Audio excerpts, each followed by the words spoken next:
La flagrante transgresión del orden constitucional ha significado, en los hechos, sacar a las Fuerzas Armadas a las calles del país para perseguir delitos y presenciar horrorizados la masacre en curso. Dicen que para combatir la delincuencia organizada. Las Fuerzas Armadas actúan en México como un verdadero ejército de ocupación interior.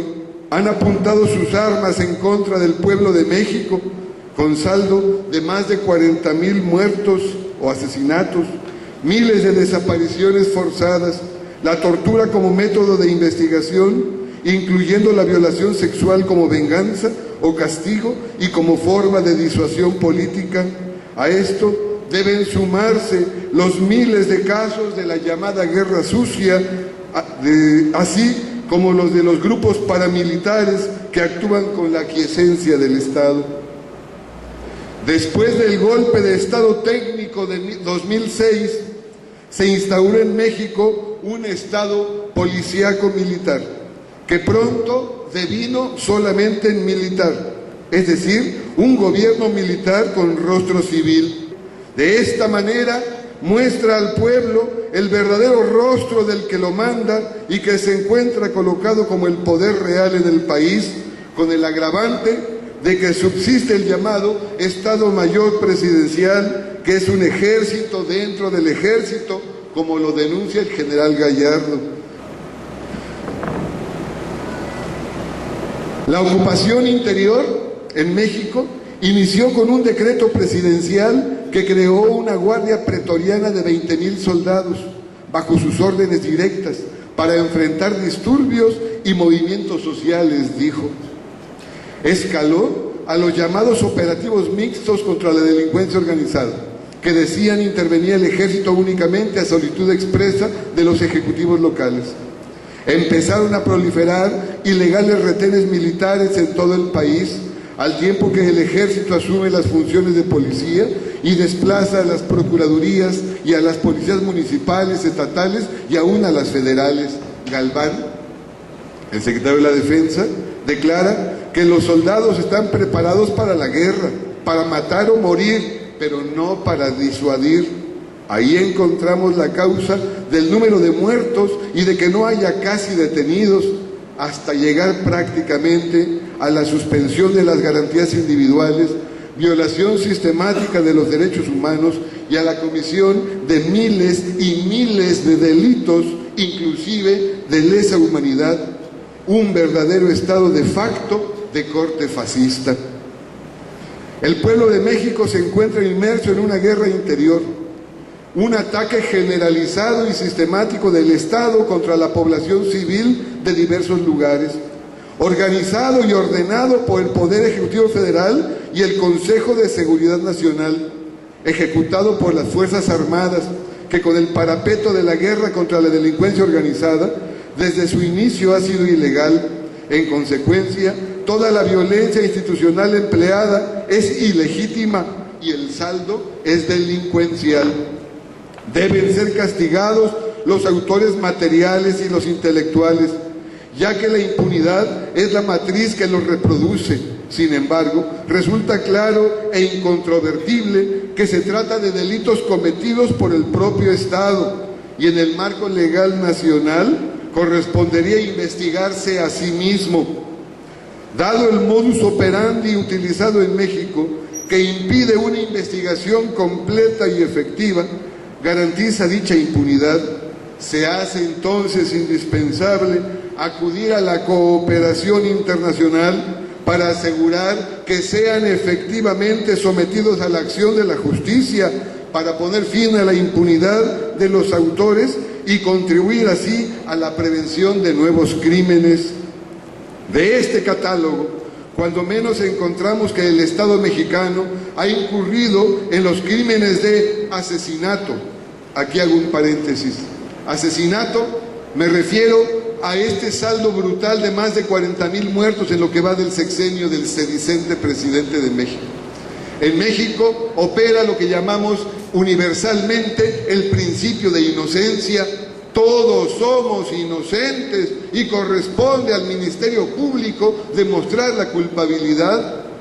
Sabemos los abogados que la acción penal se extingue con la muerte del acusado. En este caso, de los 40,000 muertos que el gobierno acusa como sicarios o como narcotraficantes, ¿cuántos de ellos recibieron una sentencia que fuera ejecutoriada y que los declarara culpables de los delitos que eran acusados? No conocemos un solo caso que haya ocurrido, inclusive de los llamados capos, como el caso de la Barbie, como el caso del jefe de jefes, que con esta política del Estado de que ni heridos ni prisioneros, solamente muertos, vemos esta tragedia. Por eso considero que la inmensa mayoría de estas muertes se trata de asesinatos cometidos por el Estado o ejecuciones extrajudiciales. Traslado forzoso de población, encarcelación, tortura, violación sexual. Hay que considerar que también se ha perpetrado en México el crimen de genocidio referido en el artículo 6º, cuando menos referido al movimiento estudiantil popular del 68. Saben ustedes que el CNH y ahora el colectivo del 68 están iniciando también procedimientos internacionales acusando al Estado mexicano de genocidio.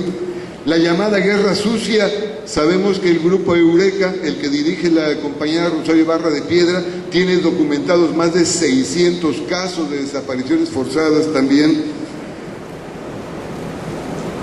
Lo que ocurre con el pueblo originario de los quiliguas en Baja California Norte, ustedes saben que a ellos por ley les prohibieron realizar la única actividad económica que podían realizar para la subsistencia, que era la pesca, y ahora ellos han decidido que como no les dejan realizar la única actividad lícita que podían para subsistir, han decidido no reproducirse más. Han decidido la autoextinción de este pueblo originario de México, y yo creo que es un delito de lesa humanidad cometido por el Estado. Y las comunidades indígenas que fueron trasladadas de manera forzosa de sus tierras de la ahora llamada Reserva de la Biosfera de Montes Azules en Chiapas. Estas comunidades fueron trasladadas en helicópteros del ejército, previamente rodeadas las comunidades, sacados hombres, mujeres y niños, subidos a los helicópteros y luego arrojados en lugares que resultaron inclusive que eran prostíbulos todavía con piso de tierra. También considero que es un delito de lesa humanidad. Es en el último año donde por primera vez y en el ámbito del Sistema Interamericano de Derechos Humanos, la Corte Interamericana ha sentenciado al Estado mexicano por violaciones a los derechos humanos, en los casos de Radilla, Montiel y el campo algodonero, asuntos que hubieron de pasar un periplo tortuoso, incluyendo a la Comisión Interamericana de Derechos Humanos, que actúa como filtro de la Corte. Sin duda, estas sentencias evidencian que es real la violación de estos derechos, en especial acreditan la participación del ejército mexicano en la desaparición forzada, en la tortura y en la violación sexual. Sin embargo, y no obstante su importancia intrínseca, toda vez que el ámbito de competencia del Sistema Interamericano de Derechos Humanos se restringe a resolver sobre la violación de estos derechos humanos como tales, no significa que los perpetradores sean castigados. Sabemos de la tortura como práctica sistemática de interrogación y que con frecuencia lleva a la muerte del detenido. Esta tortura incluye la violación sexual y toma a las mujeres todavía como botín de guerra, como Gengis Khan. Como puede observarse, se trata de decenas de miles de delitos de lesa humanidad cometidos por el Estado mexicano. La gran mayoría atribuibles al Ejército y a la Marina de Guerra, pero también están implicados cuerpos policíacos de los 3 niveles de gobierno, los grupos paramilitares, como el caso de San Juan Copala con la Urisor, individuos, así como individuos que actúan con la aquiescencia del propio Estado en su perpetración. Denunciamos en el caso Atenco el delito de tortura ante la PGR, incluyendo tortura sexual. Una tortura sexual que fue desde golpes, nalgadas, pellizcos en pezones, pasando por la violación tumultuaria y llegando hasta mordidas de clítoris a las compañeras. El Ministerio Público dijo, el federal, que era incompetente y lo mandan al fuero común. En el Estado de México, el Código Penal establecía que cuando la penetración fuera por vía oral o por vía anal y no fuera con pene, no se tipifica ni siquiera la violación equiparada, que era el delito de actos libidinosos. 2 policías fueron acusados de actos libidinosos, pagaron una fianza de 6,900 pesos y nunca pisaron la cárcel. Y a final de cuentas, uno solo fue sentenciado a 6 meses de prisión. Obviamente que no la purgó porque era conmutable por multa también la prisión. Denunciamos la tortura en diferentes casos y el Ministerio Público dice que abre averiguación previa por abuso de autoridad. Abre averiguación previa, dice, por lesiones, pero no por la tortura. Denunciamos la desaparición forzada de personas y el Ministerio Público dice que abre averiguación por el delito de secuestro. Nunca han querido abrir las denuncias, las averiguaciones previas por los delitos de lesa humanidad, sabiendo que es el propio Estado el perpetrador de estos delitos y de esta manera pretenden garantizar la impunidad histórica de la que han gozado. Sin embargo, a pesar de esta salvedad, de este candado que pusieron en la Constitución para que fuera el presidente de la República quien decidiera si reconoce la competencia, además con la aprobación del Senado, dicen que para un roto un descosido.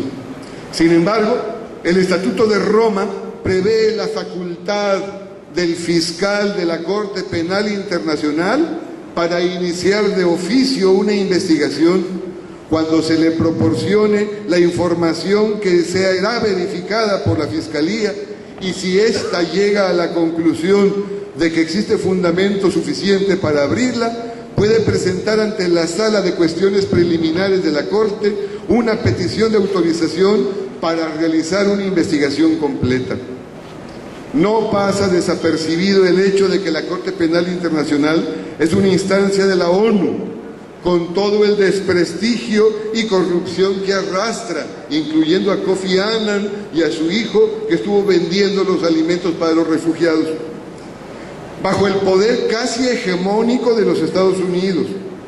Nada garantiza que el fiscal de la Corte efectivamente concluya que existe fundamento suficiente para iniciar la investigación. No obstante el cúmulo de pruebas que podamos aportar, no hay garantía para ello. Menos aún puede haber certeza de que tengamos una sentencia condenatoria. De lo que sí podemos estar seguros, y es la convocatoria que se hace, es que al iniciar nosotros la organización del proceso, estamos construyendo la posibilidad histórica, no solo de parar esta guerra injusta y brutal, sino de lograr el castigo a los impunes. Y si no aceptamos el reto y echamos a andar, la probabilidad de castigo se reduce a 0. Gracias, compañeros.